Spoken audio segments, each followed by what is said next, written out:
Welcome back to another week of Scotch Hour, episode 82. I am Noah. And I'm Jesse.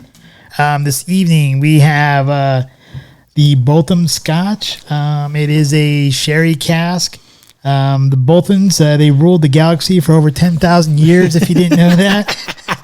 The Bothans were the spies of the Star Wars universe, and they actually sold secrets to both the Empire and the Rebels.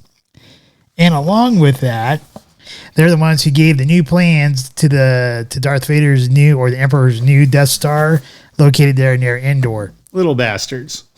And the Bothans, they stood about 5 feet tall. Okay. Meter and a half, about 4.5 feet tall, 5 feet tall. Little gosh darn midgets. Aren't they cute? Except they're hideous. Look like they have like a face of like a cat or a lion or something on it. Yeah, like an ugly cat, and I already don't like cats. Like, what happened to your face, cat? So apparently the Bothans can actually mate with humans, and therefore they opened up way back when a distillery. Don't get any ideas. They opened up a distillery now called Bothans. Yeah, just Bothan. Just Bothan.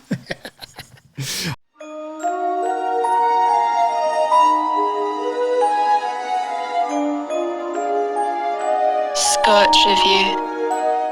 All right, so this is the Bothan Lowland single malt Scotch whiskey.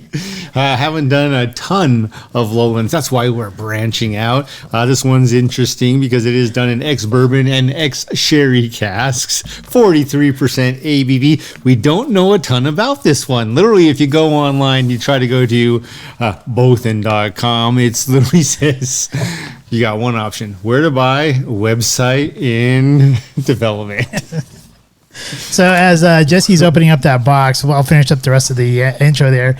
We will have our get it togethers and shout outs, as well as our restaurant review, which was Cranelli's. Yeah, it's a great restaurant. Delicious. And then our Smarter Challenge, vampires versus werewolves. Like, which, if you had a choice, who would you want to turn you and why, I guess, right? That's right. Something along those lines. Something along those lines. Okay, great. All right, let's keep rolling with this one. I will say the box looks cheap, and that's a turn off, right? You don't want a cheap looking box. Just saying, you don't. Who wants a cheap looking box? You can find that on Colfax. Oh wow! If you're in Denver, though, you might get $1,000 a month for the next year. With that single malt Scotch whiskey, 43% ABV. It is actually not a cheap box, though. This cardboard is like heavy duty. It's hefty. It's pretty impressive. It's actually thicker than. So it's well taken care of, well maintained. I wouldn't go that far. I'm just saying she's thick. The bottle, a little bit short and stout.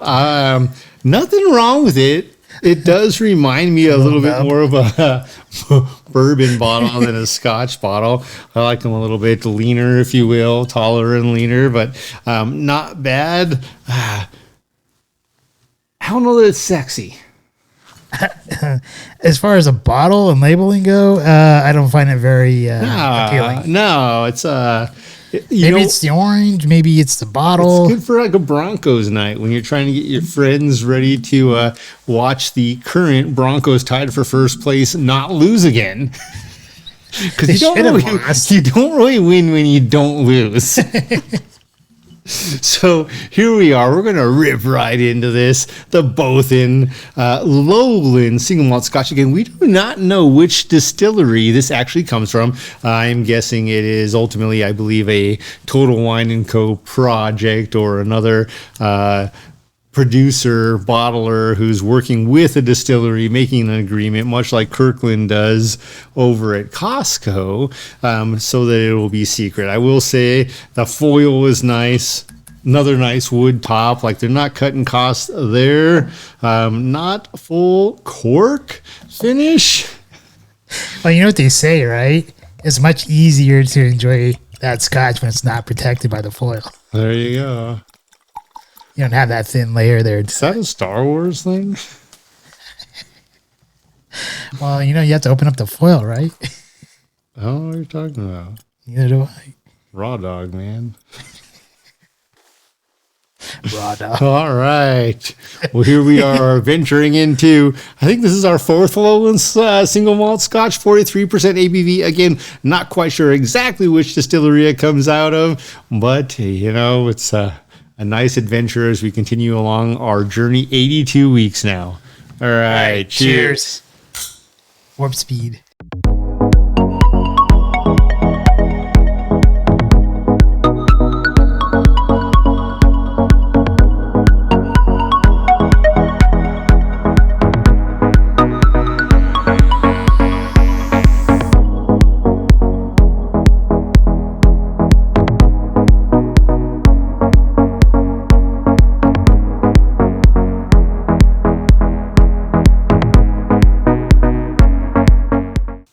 Botham's sherry cask here. This has a when I first look at the color, I gave it here in my notes a nice color, medium gold. This is definitely I do like the darker colored, as we talked about in some of the other episodes. Vampires, werewolves. No, not. But as far as my scotches go, I like the little bit darker gold tint to them. But this is a medium gold tint, and I actually like that as well. Although there's been a few of them that have like that light straw color that we've tasted that turned out pretty well. Has turned out pretty well. But this one I do like the color is that medium gold. As far as the bouquet, I'm picking up like some like sherry sweetness or sweet sherry from like the sherry cask in there. But then as I point out to you or asked you if you smelled it, but I got like hints of like lemon meringue, some floral scents. I really couldn't pinpoint like what kind of flower it was, but there's definitely some kind of floral scent in there with a slight cedar is what I picked up on my nose. As far as the palate, I'm getting like hints of like honeydew, lime, and ginger spice. And following that up with the and that ginger spice kind of goes into the mid palate, into the finish and the back palate there. And here I'm getting like a nice, smooth, creamy finish. And this is like, and that sweetness of like, I'm not sure if it's a honey sweetness or whatever, but that sweetness or the citrus sweetness of it, you pick it up from the moment that you smell it to when it hits the front palate, mid palate, and back palate. And it's just nice. It's not like overly sweet, but it just has like that nice hint of sweetness all the way through. And it's really enjoyable. This one I can definitely see like sharing with a bunch of friends, going, taking it to a poker night. I would not take this to like a nice gathering though, because it's just not a bottle that really impresses with the looks. But I think it's definitely a nice scotch for those who may not be like necessarily scotch drinkers. And I do give it a thumbs up. I'm not sure what price point it is. Around $40, 45, not on sale. Yeah. Yeah, it's a pretty easy drinking scotch for that price range, and I would recommend it. So that's what I have. All right. Well, for me, very easy drinking scotch, as you mentioned, is the perfect way to start. It is a super easy drinking scotch. 43% ABV leads to not a lot of heat.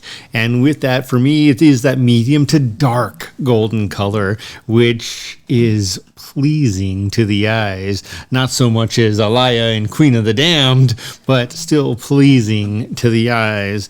And on the nose, I definitely get a hint of citrus, but it's not fresh citrus. It's almost like dried lemon and lime peels.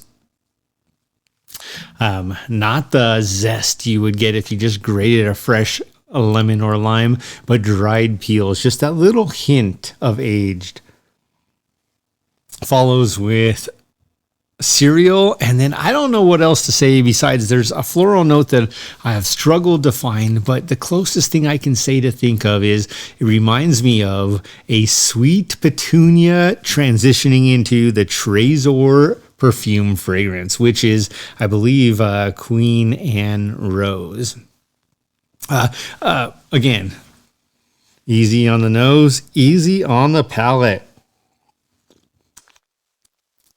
The second this hits my tongue, I get the sweet honey, not the super nice expensive honey you're getting from your local grocer or mart, but the cheap honey that you get. It's got that like almost synthetic sweetness, super sweet honey, coats your mouth, coats your tongue. That's where that creamy feel comes from.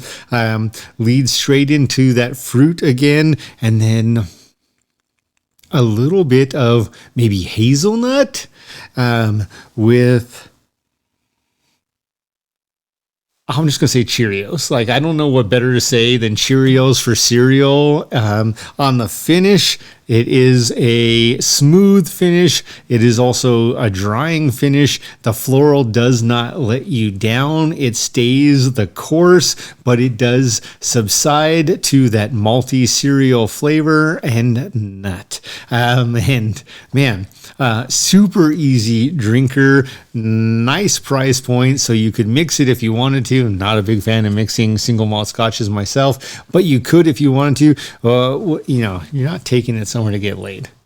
You're taking it somewhere just to have a drink and to try something new and to educate the individuals about some of the differences between an Islay Scotch or a Highland Scotch or a Speyside Scotch or a Lowland Scotch. And some of these things in this Lowland Scotch are very characteristic. And this isn't trying to take a dig at it, but it is that it is very smooth. And it is not very significant or poignant in any way. So it's not a Oban with the brine in the Oban Little Bay. It is not a Lagavulin with the smoked peat in the Lagavulin 16. It is a Bothan sherry expression, finished Scotch, super easy drinking, very true to the nature of making a single malt Scotch. Nothing that makes it $100 bottle. There's nothing wrong with that. Again, easy drinker, maybe too easy. But yes, definitely something you can take just to a little party.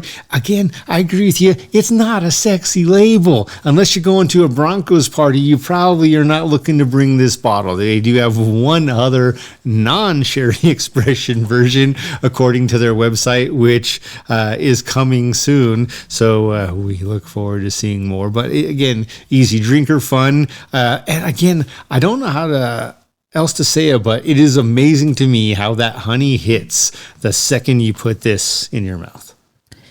Well, the one thing I was going to say here from your tasting notes, and I probably should have said it but I wasn't sure about it, was the nutmeg. I thought I tasted nutmeg, and I really wasn't positive about it, so I withheld it from my tasting notes. And yeah, I probably should have included it, because if I got it and you said you got it, then it must be there. Go big or go home, man. I know. Put the nuts I screwed up there, man.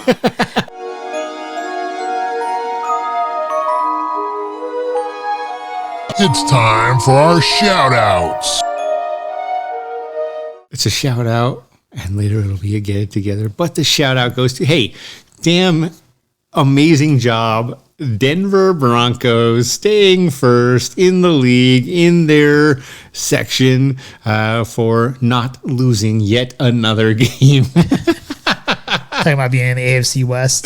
AFC West, tied for first, just didn't lose it. And sometimes, there's an art to that. To not losing? Yeah. Yes. And I think it's also called keeping a job.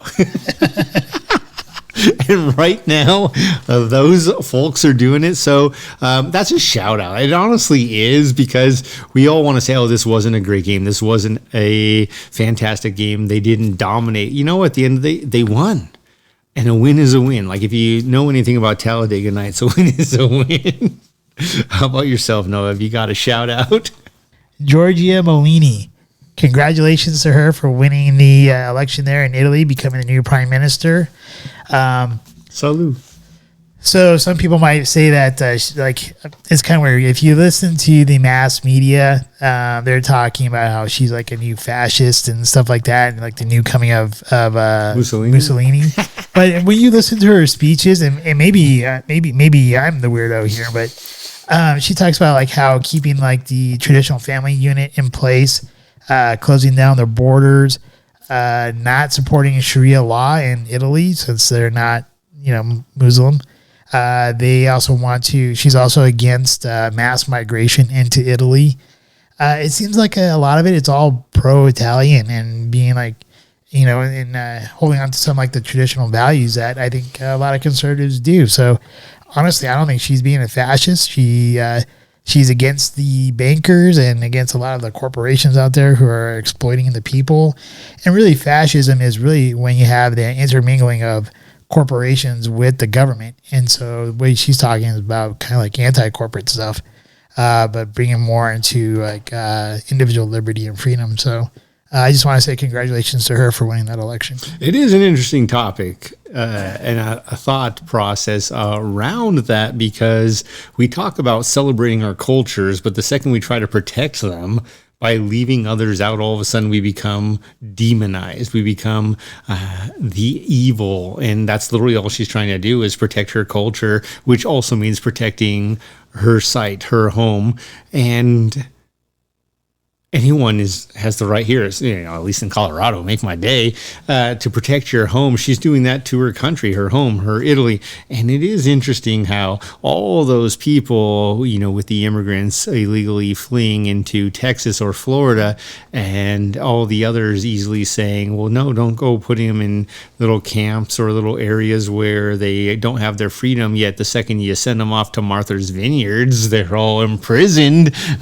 So it is actually a reality of protecting one's own family. And, at the end of the day, she's not stopping any Italians from leaving if they don't want to. If they don't want that, that's their freedom. That's their right. And I support that as well, as far as she's not blocking another culture from keeping theirs. She's not blocking her culture for keeping theirs. She is just trying to protect her own area from being flooded with what is going to be predominantly a major crisis with the world economic situation right now. We're seeing it everywhere. Right. And that brings up if anyone wants to go do research, but the United Nations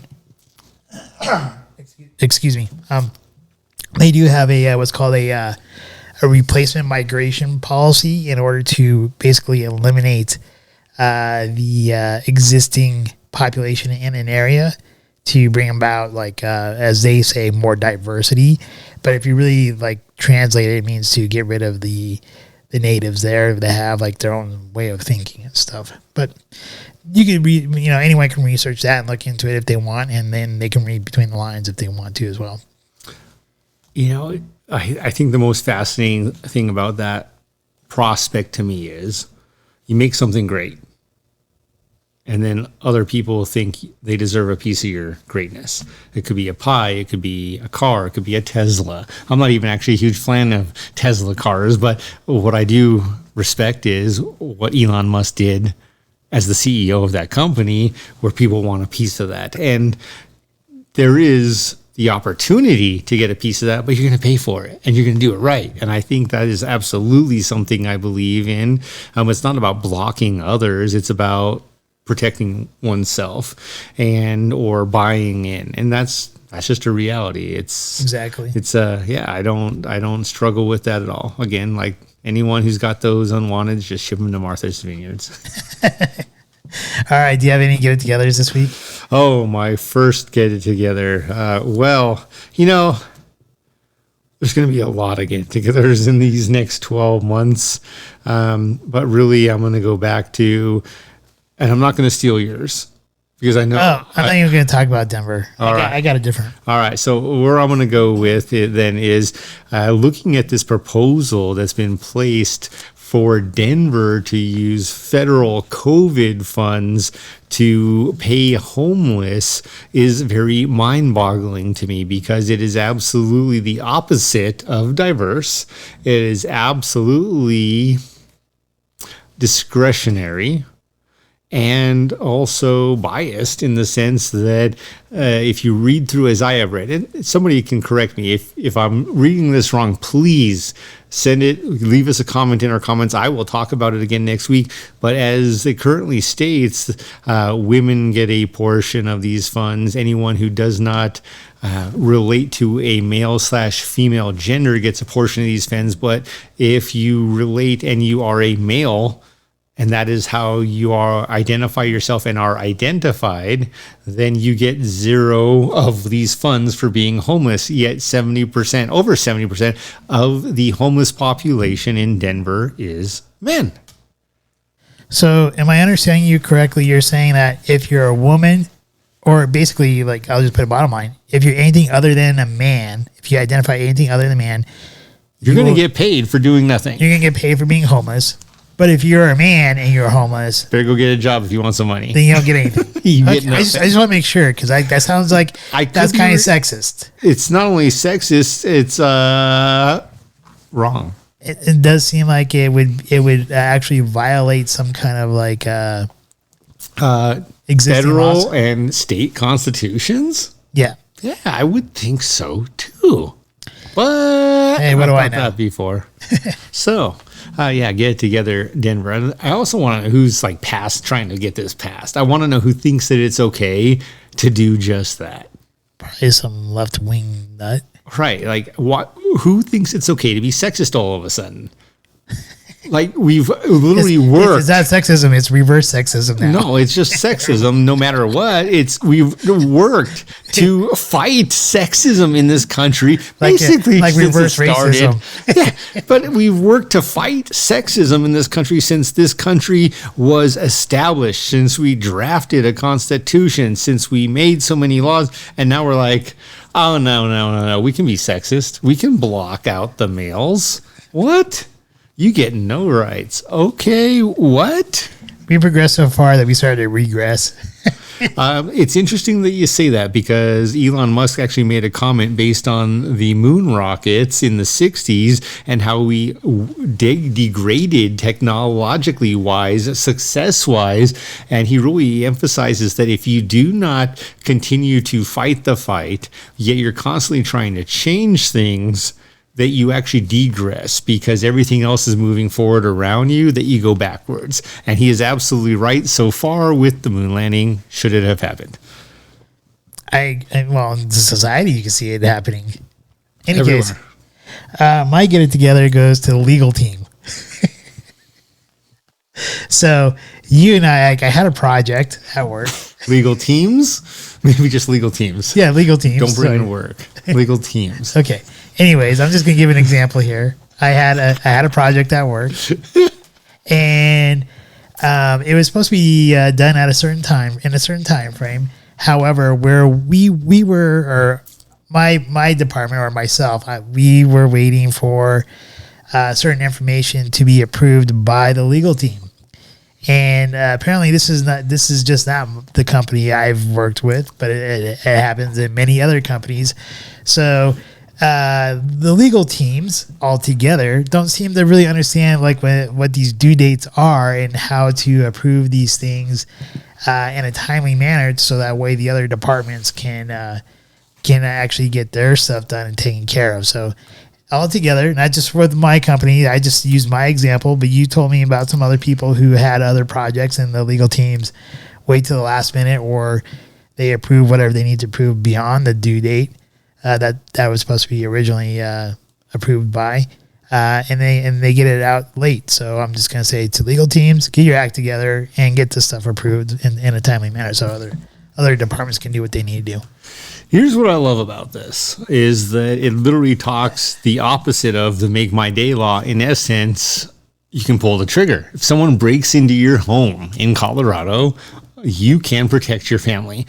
You can pull a trigger. And it is literally the opposite in the business world. In any circumstances I've faced, or anyone I know personally has had to deal with professionally, is that all of these legal teams aren't pulling triggers. They are literally pausing back, delaying timelines, creating all these things. So you get a 2-week timeline to produce a product, and all you have to wait is for legal to pass the okay or give their thumbs up on the material you're going to be looking at, and you don't even get it until after your timeline for delivering the product has elapsed. Yeah, I'm waiting for like a 20-word sentence.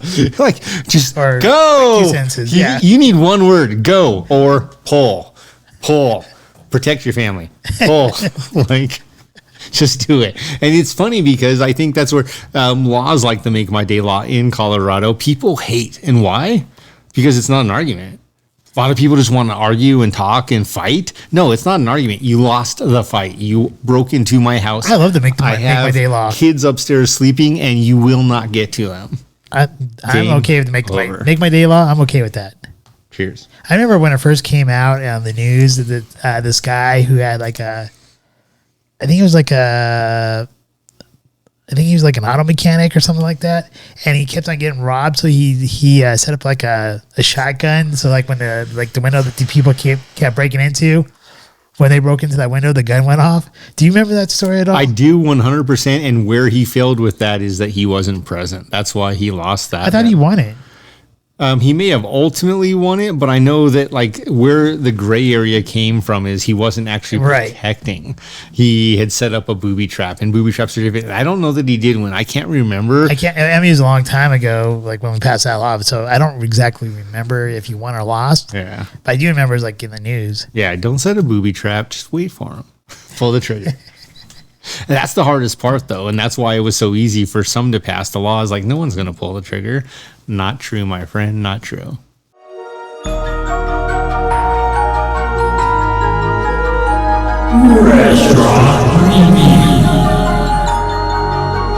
All right, Cranelli's Italian restaurant here in Lone Tree, Colorado.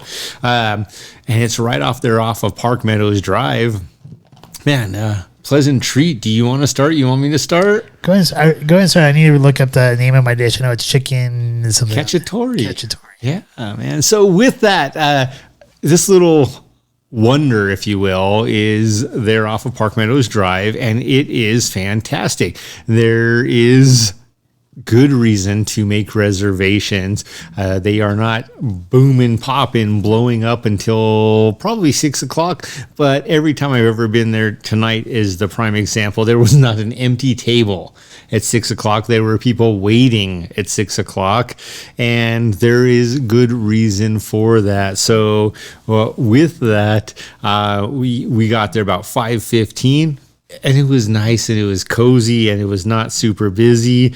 And I had the Cranelli's Negroni, delicious, followed by a glass of Super Tuscan with the food, delicious. And we started with the Italian poppers. So here we have some poblano peppers filled with sausage, Italian sausage, and cheeses. And oh man, divine. Delicious, amazing. Every bite was decadent. The plate is hot when they bring it out. Super hot. With that, I transitioned into Diablo, the Italian pasta. And again, I have nothing but amazing raves. I was able to finish my dish, and I'm actually kind of surprised. The plates are not huge. So if you're going for an all you can eat, or if you're trying to find some massive amount of food where you're going to be miserable afterwards, don't go here. If you're looking for a good sized plate that will fill you up, and you may not even be able to finish it, honestly, this is a great place to go. Good wine selection. Actually high quality liquor selections, particularly if you like scotches or whiskey or bourbon. They had some nice bourbons in their selection. Definitely some great wines. It was amazing.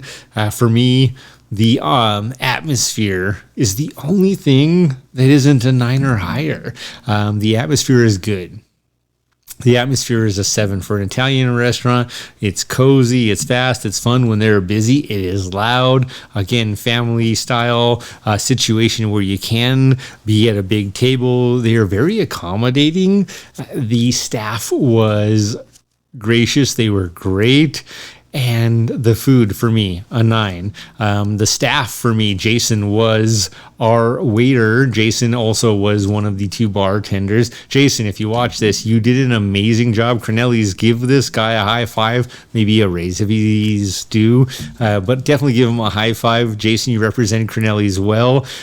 Great wine, great food, great service, all flawless and truly enjoyable. Would I take a date there? Absolutely. It, again, is not this 5-star. We grabbed one of the high tables. My fault, honestly. I grabbed one of the high tables by the bar because we didn't have a day ahead reservation. It was kind of last minute, and that's what I was able to get over the phone.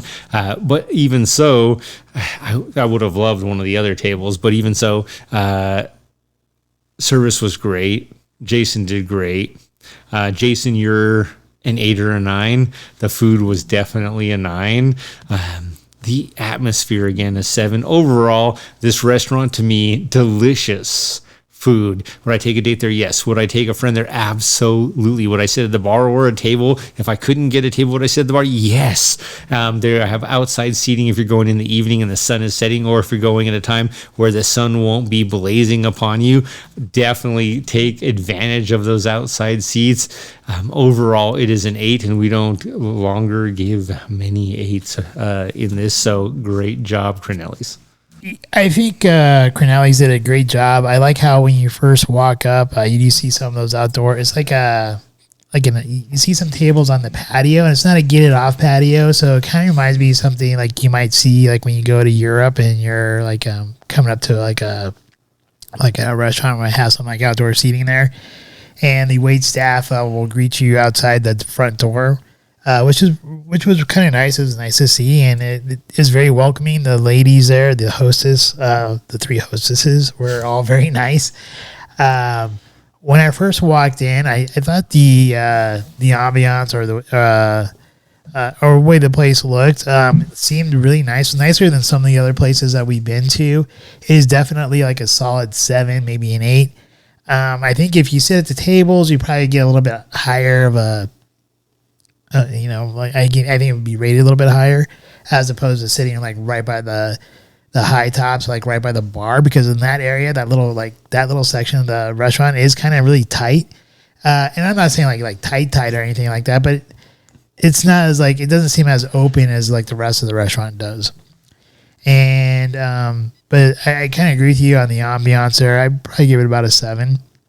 The food though, the appetizer was great. Oh my God, great! I couldn't believe how tasty the appetizer was, because I thought, like when you first ordered, like you picked out the appetizer, and I was like, oh, like it seems really similar to the one I would have picked out, which would have been the mushrooms. But it was still it tasted phenomenal. It was great. And then I ordered the chicken cacciatore. And ooh, that was so good. I couldn't even finish my plate, but it had like so much stuff in it though. It had like green olives, black olives, mushrooms. The sauce had like Tabasco in it, which gave it a little bit of like spiciness to it, but you couldn't really taste the Tabasco sauce, but it did have a little bit of heat to it. And it was like fettuccine, and then the chicken tasted wonderful. So yeah, I definitely would give that dish a solid 8.5. I don't want to exactly say a 9, because I've been to other Italian restaurants where I thought the food was better. That's a 10. That's not a 10 though. Dude, I've been to Italian restaurants where the food was a 10. Exactly. That's what I'm saying. That's what I'm saying. Like this is maybe like an 8.5. All right. So, 8.5 pretty solid in that section. I think you'll probably if you haven't been to like a really nice sit down Italian restaurant where you do get like a 10 type service and 10 type food, then yeah, if whatever is like probably like Olive Garden, some other like local eateries, then yeah, it's a solid 9. The wait staff, I'm gonna give them an 8. I thought Jason did a great job. He did a good job, not necessarily great. I think he had maybe he wasn't paying attention, but to me, as he was like putting my glass of water down, you had handed me the drink menus, and he asked me if I knew what I wanted to drink. I'm like, hey, I need a little bit of time to look at the menu first. I just got it. But other than that, he did a really good job. Waiting our table.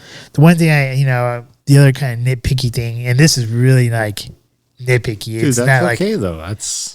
Is that like halfway through my meal, I would have liked for him to come over and ask if we wanted more wine or something, because I probably would have gotten a second glass of wine. But Honestly, I'm sure my checkbook is saying thank you for not asking. I mean, we were drinking a nice Super Tuscan. Yeah, I mean, we were. So in any case, but other than that, like I said, those two things are kind of like minor nitpicky type of things. So I'd still give them like an 8 as far as like being a waiter for the wait staff there. Overall, I'm gonna give it an 8, a solid 8 there. And would I take a date there? Most definitely. I definitely would take a date there.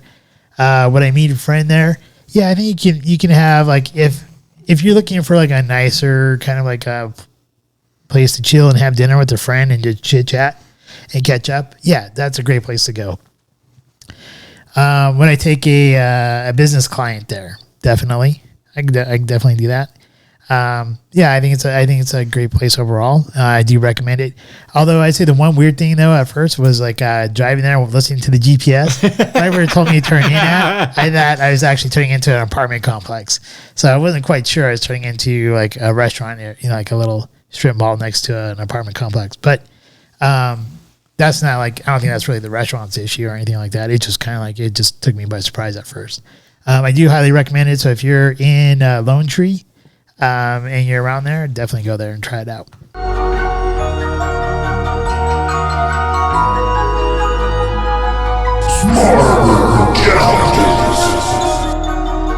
So with this, part of the smarter challenge is, what's sexier, a vampire or a werewolf? If you were going to get turned by one, which one would you want to be turned by and why? And with that, there's a lot of possibilities here. And I was kind of surprised as I solicited answers, some of the answers that I received. You want to go first? You want me to go first? Oh, you can. All right. So for me, I mean, honestly, if I want to be turned, first thing I can tell you is I don't want to be bit by a goddamn werewolf. I want some sexy female vampire sucking the blood out of my neck or whatever, wrist, anything. So with that, definitely a vampire would be my choice. With some of the answers I solicited, there were a couple of people who were like, I want to be a werewolf. And ironically, each of them, the two of all of the people I solicited, approximately 20, the two that want to be werewolves were men. And I think that is because of the stature that comes with being a masculine werewolf. Because at the same time, I was like, so now if you're thinking about a mate and both of these guys were heterosexual, I'm like, do you find a female werewolf sexy? And they're like, God, no. And I'm like, so who's biting you? Like, you want some guy biting you and turning you into a werewolf? I thought they just have to be scratched. Don't they just have to be scratched? Whatever. Like, dude, I don't even want to see a werewolf unless I know I can kill it, all right? I'm just saying, make my day. Where's my silver bullet? One of the best ever Stephen King movies, Silver Bullet. With that, though, those two just kind of surprised me and shocked me because I don't think they'd ever thought of it before. Now, on the flip side, I will say, okay, so Aiden, I'm throwing it out there. Your brilliant answers. When I asked my kiddos, hey, so vampire or werewolf? Aiden was like, well, duh, you want to be a vampire. And Milo's like, why? And he's like, because that way you can be a vampire 365. Like, you're always a vampire. You're not waiting for that one day a month to be a badass werewolf. And, you know, the counter argument is, well, if you don't have to be a werewolf but once a month, that can be a win because you're being human. Well, then my son's counterpoint again was, yeah, but then you die and as a vampire you live forever. It's kind of sweet deal, right? So Aiden, you had all the best and right answers, by the way. But really, part of it, what it comes down to me, was really analyzing. Yeah. So cinematography is just that. Cinematography. The media will absolutely elicit any sort of response they can, but the responses they're eliciting are werewolves. To me, in most cases, not sexy. Vampires, to me, in most cases, pretty damn sexy. Female and male. There's some manly looking werewolves out there in media. The only female werewolf that I was like, man, she hot, was Ruby from Once Upon a Time, a TV show that is made literally for TV. I think it's TV 14, might be even TV 13. At the end of the day, most people can watch it. It was on public television, and Ruby is one day dressing up like Little Red Riding Hood. He turns around, she's a werewolf. She hot. But that's about it. At the end of the day, like, that's the one werewolf I want to see. And all the rest of the werewolves, turn around, get out of my yard, don't piss on my tree, don't piss on my piss post. All right, vampires on the other hand. All right, vampires, man, the list is long. Lots of hot vampires. I'm going to skip this straight to the ones that I want to be bitten by the way, not the guys. So I'm going straight to the girls. And at the end of the day, there were lots of males and females that I solicited responses from who were like, vampire, vampire, vampire, vampire, vampire, vampire. Why? Because they're hot. They get to live forever. Like, basic answers. So, man, for me, number one, first and foremost, Celine. Kate Beckinsale's character. Yep. Celine in Underworld. Man, you literally can't beat it. She gets to play with guns. She gets to kill werewolves. She's like doing her job. Bad ass. Second it. And then the runners up are pretty much like moving forward. I will say, if I had to pick another one for second, it would probably be Alaya from Queen of the Damned. And she played a good female vampire, but I don't think I'd pick her as my second. Dude, she's just all powerful. And the other thing I want to say is when I go through my list, again, this is a long list. There's a lot of redheads on this list. And I think vampires, blood, red hair. I have one redhead. Yeah, but you have like something against redheads. So we got Jessica Hamby from True Blood, played by Deborah Ann Wolf. Redhead. We got Fram and Miriam from Vampires, 1974. Marianne Morris and this is some Russian name I can't pronounce. Anlik Dzimbinska. So I'm sorry I butchered that, but at the end of the day, nailed it. The redhead nailed it. The redhead was the win there, and then Lilith from Bordello of Blood, played by Angie Everhart, also another redhead. At the end of the day, why the vampire is sexier to me, why I love it, is we're all mortal in some way, even vampires and werewolves. Something can kill us, whether it's a silver bullet or, pick your poison, whichever show, book, media you enjoy. There is a way to be killed, and for me, the vampire is the sexy 365, lives forever, gets to choose a path, and also really is less controlled by one day a month. I think that's another piece for me that I really don't like about the vampire lore is there's one day a month they're just completely out of control. Unless you're watching, You're talking about werewolves, right? Yeah, unless you're watching that, show where they're all just like vampires, but werewolves. And with that, though, vampires are sexy. So any of these female vampires want to turn me into a male vampire, please do. I will suit you well. All right, so as far as I'll start this off on my little tangent here. I remember a long time ago when I was probably about 5 years old being asked what I wanted to be when I grew up, and I said a vampire. Yes! So, God damn, that's the right answer. Nothing's ever changed. If I was going to choose between werewolf or vampire, I'm definitely going to go vampire. Now, with the werewolves, though, I think you kind of have to. There's two main two main schools of thought here. One of them is kind of I think the more traditional, where it is the one time a year thing, or the one time a month, when the full moon happens. So women would relate well. Yeah, women could relate well with that. But there's the other school of thought where Teen Wolf, right, where he could actually become a werewolf whenever he wanted. But also in the TV show True Blood, those werewolves could also use their powers at any point in time as well. But then when the full moon came around, that was one where they couldn't control it. That was going to happen no matter what. Otherwise, throughout the rest of the month, they could control it. So I guess it kind of depends on that. Now, if I were to be enticed to become a werewolf, and I was looking at it for a female to turn me into a werewolf, that's how I'm going to go down this road, because I would rather be a vampire. But I probably would be tempted, and this is like when she was younger, and I like when I was in Dude, you could be 100 and she'd still tempt you. probably, I guess, especially go back in time though.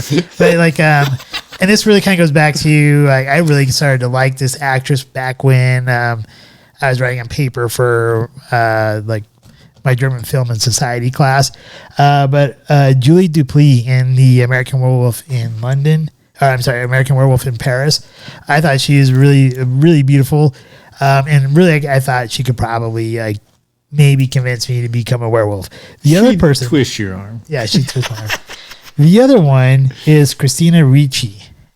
There's always something about Christina Ricci that I like. It really is. She's like hideous but sexy. Yes. So she's in the movie Cursed, and she's Ellie. So yeah, her I could probably one of those two. Yeah. Vampires, on the other hand, a much bigger list. And I'm going to only say my top two here that I would go with. And one of them we agree on, Celine. Kate Beckinsale. Yeah. She's probably, she's number one on my list. Number two on my list is Mila Jovovich from Ultraviolet.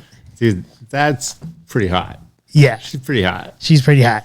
And I will have to say this, since I know you like redheads. My one redhead that I chose also is from the TV show True Blood, which is Deborah Ann Woll, or Wall, depending on how you pronounce it. But yeah, I thought she did a great job, and yeah, I could see that. And I also really liked her in Daredevil. All right. But it's kind of weird. There's some women who really like the whole werewolf thing. I think it's because the guys are built masculine, and it really comes to mind what I saw in the TV series True Blood. There's werewolves and vampires there, and it seemed like a lot of women liked the werewolves in there. But probably because the guys were all big and buff and everything like that.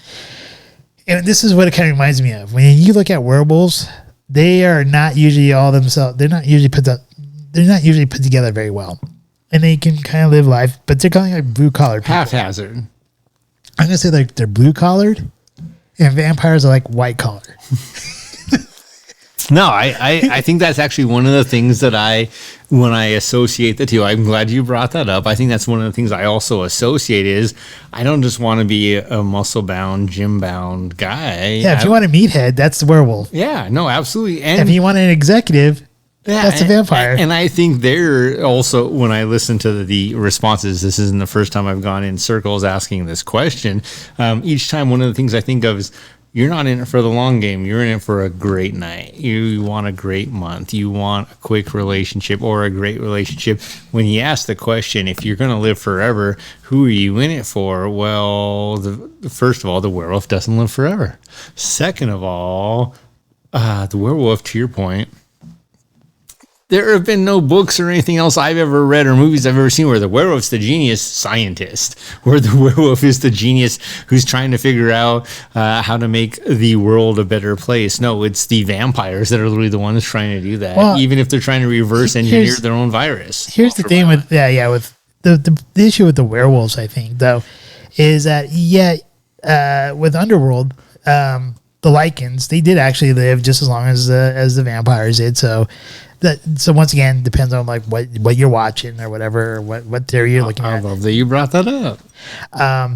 But if you always look at them, the werewolves always seem to have they don't have their I think because they change at least once every month, or maybe they can, like I said, once again, they can change whenever they want, depending on what you watch too.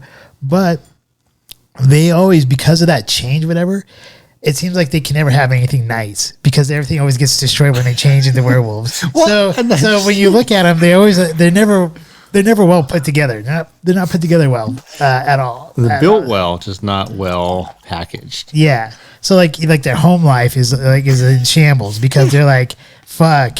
I just woke up in the field again, and all my clothes are torn off. I just ate somebody or ate like an animal. Yeah, what happened? My house is all destroyed. Vagina? My house is all destroyed and all that kind of shit. Whereas like a vampire, like you're that 365 and 366 on leap years. And they can actually they can accumulate wealth. They have their intelligence. They're not being like primal once a month. I think that's really the difference to me between vampires and werewolves. Again, I think that's the perfect word. I absolutely see werewolves as less intelligent humans, primal, and I see vampires as more intelligent humans, not primal based.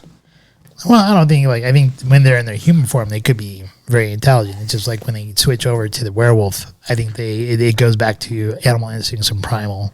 Underworld, you mentioned it. Perfect example. All the vampires living in these mansions. All the werewolves living in the sewers.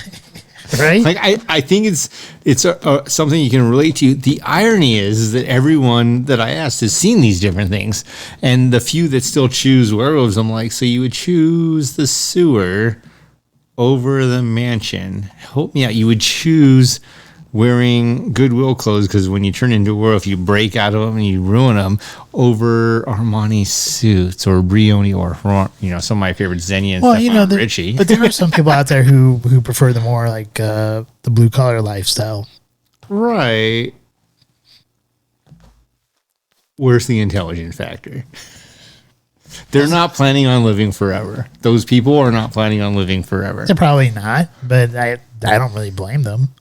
I mean, I still have the welcome vampire sign on the outside of my window.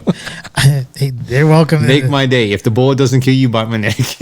I'm sure any vampire can walk into the house. You gotta welcome them, right? That's what the welcome sign is for. Exactly, right? Yeah, they have to be welcome into the home.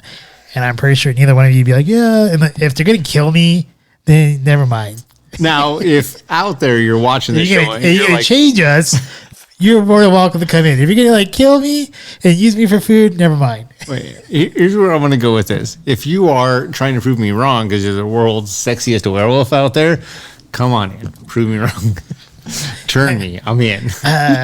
Just don't do it. Just give me fair warning. Why? Because I don't want to be eaten by the werewolf. Dude, that's all you do. She's just turning me, man. She's going to be like, will you say no? I'm like, hell no. Say yes.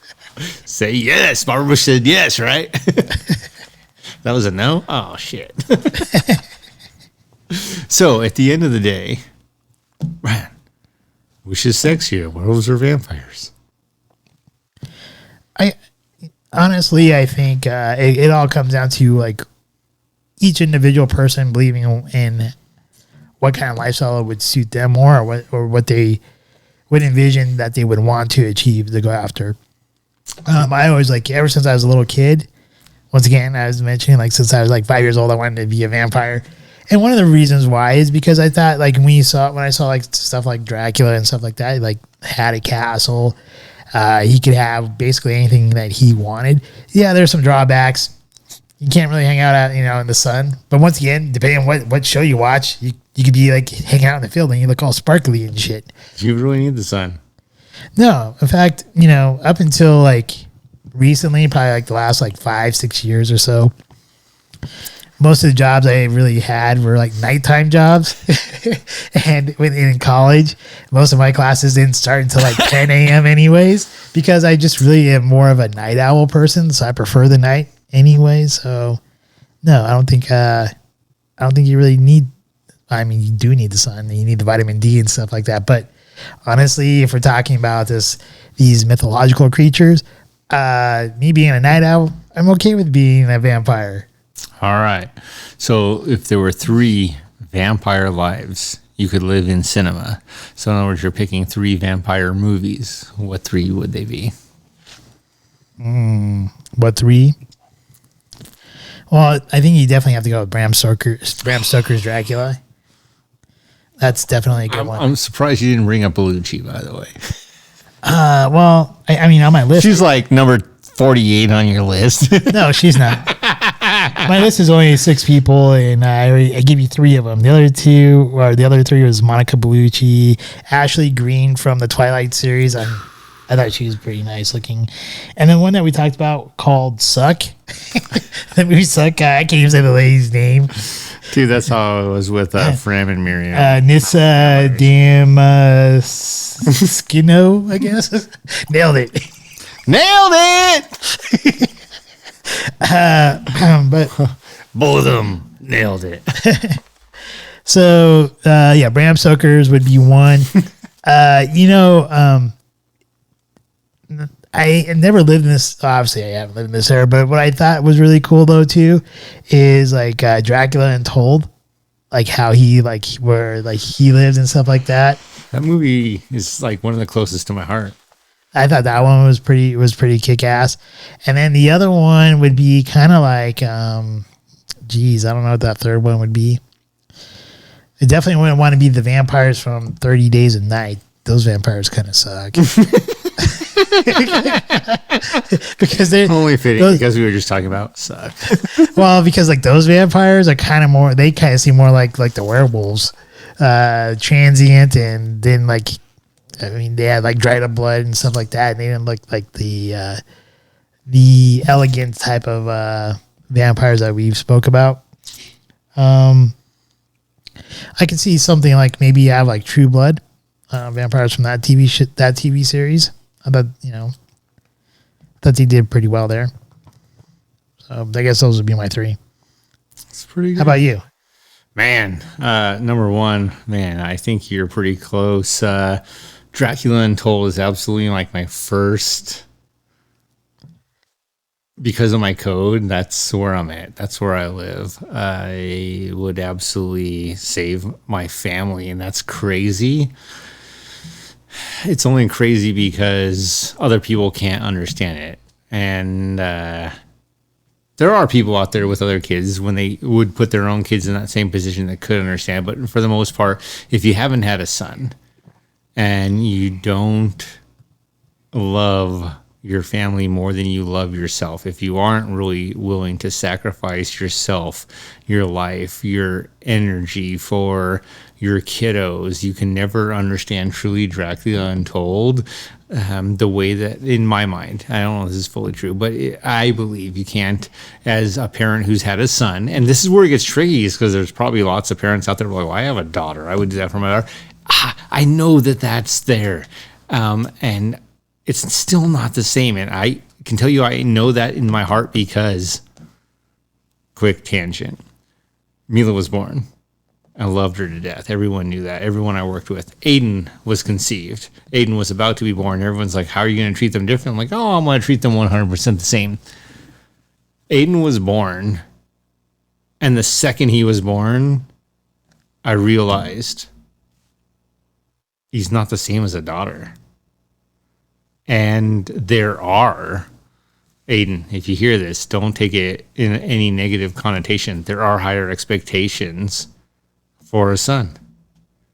When you are a father, it's weird. And Mila, again, you don't take this in any negative connotations. But the truth of the matter is, Aiden, man, even though you're the second child, I expect you to be the first. I expect you to lead the way. I expect you to protect your future family, if you have one, whatever kind of family that is. And it's just super interesting. And that is part of the Dracula thing, is he is sitting there risking his life, taking all these chances to save his community based on his son, because he wants his son to have a future. And it's really twisted because you want your daughter to have a future too. But there is something different between a daughter and a son. Now, would I jump in front of a car for my daughter before my son? Yes. That's another weird twist. But would I understand where Dracula Untold takes that story because of that? Yes. Bram Stoker's Dracula, number 2, without a doubt. You cannot conceive Dracula and enjoy it without what Francis Ford Coppola did there. third, man, I want to be Celine's partner in Underworld. Oh, totally forgot about Underworld. Dude, I even had it right already. there. She's number one. Dude, right there. Can I take back what? Yeah, you can always take it back. Yeah, man. No go backs. I agree with your 3 100%.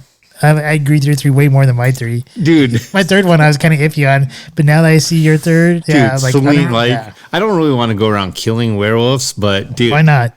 If that's my third choice, and I've already had love and love and love, and now I'm having love and love, and now I got to go kill some werewolves. Oh yeah, there's no better partner. She makes killing people look sexy, and she makes it okay. The director, the writing, everything about that movie makes it okay because they're werewolves. Sweet ass guns, bombs, all sorts of things. It's okay though, you're killing because they're werewolves. I love it. It's I actually love that movie. I enjoy watching it. It's great entertainment. At least the first 3 are. The first 2 are really great entertainment. The first one is dynamite. All right, nice. Those are awesome. Those are great choices. Dude, Kate Beckinsale, you absolutely did Adam Sandler a favor being in his remote control movie. Like, when I think about it, Adam Sandler, you're a badass. I wish I lived your life. Honestly, I'm not there. I want to be Zohan and everything you were. But at the end of the day, Kate Beckinsale, you made that movie. It was just, it's crazy. And Adam Sandler actually did act beyond any arena I thought he could in that movie. Click, the movie, is the one I'm talking about. I think that movie is another movie that pulls at my heartstrings. I actually don't think, I know that movie is another movie that pulls at my heartstrings because every time he clicks, he's trying to make a right choice. And you realize you're going to make choices in life and they're not all going to go the way you want.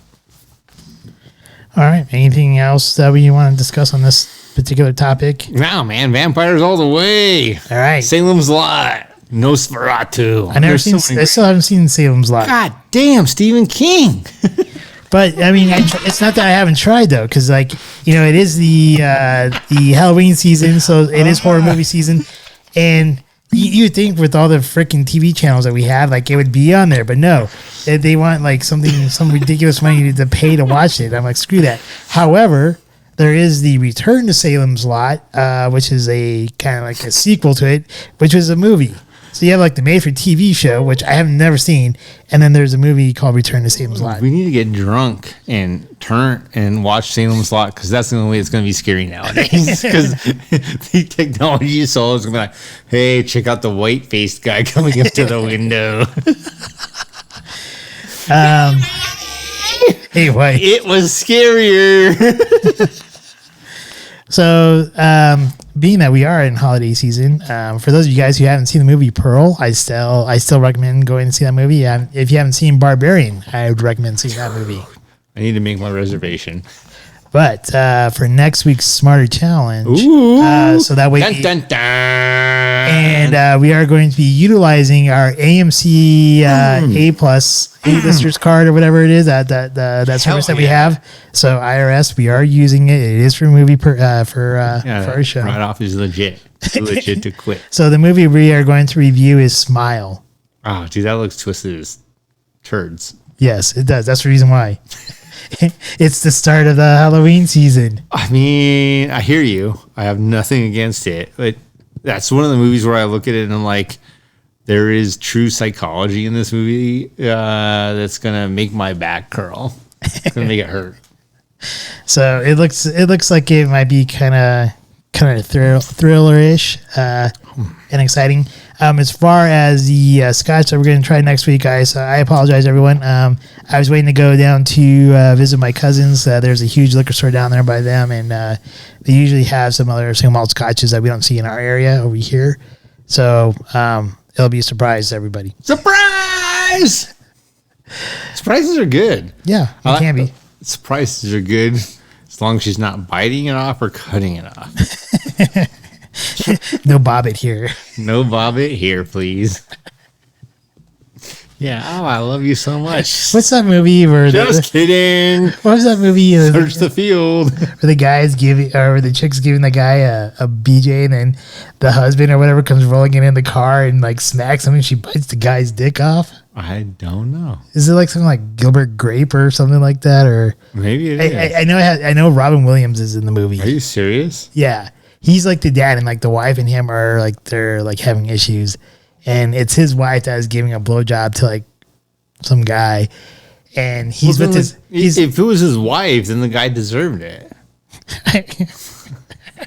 So it's like fully justified. That's why it's not rated NC-17. It's only PG-13. I'm pretty sure it's a Robin Williams movie, but any case, No, I think it's the one where he's already dead and coming back and speaking. I don't think so. All right, we're gonna have to Google search Robin Williams movie wife.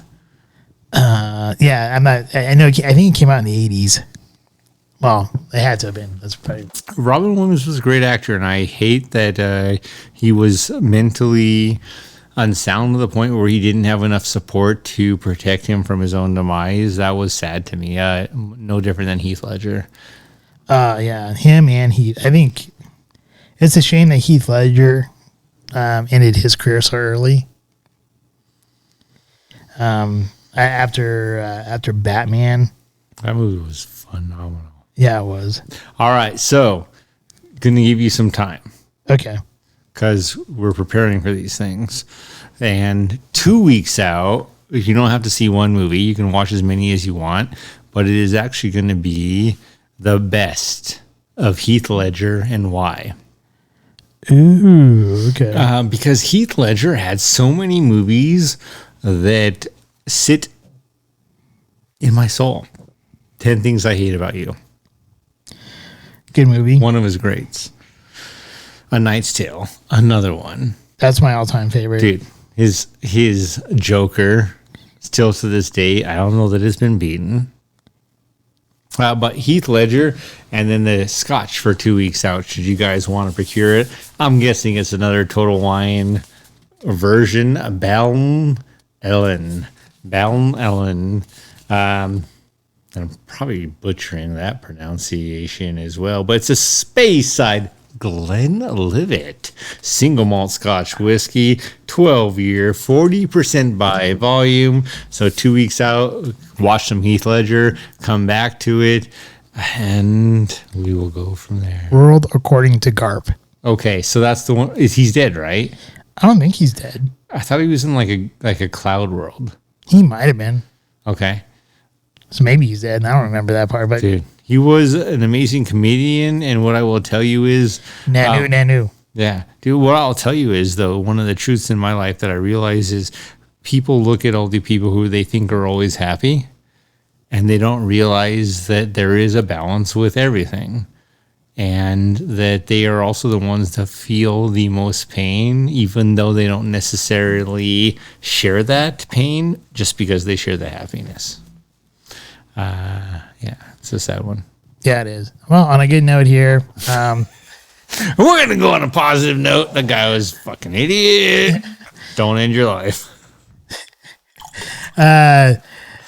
drink responsibly. Drink very responsibly. We're not driving.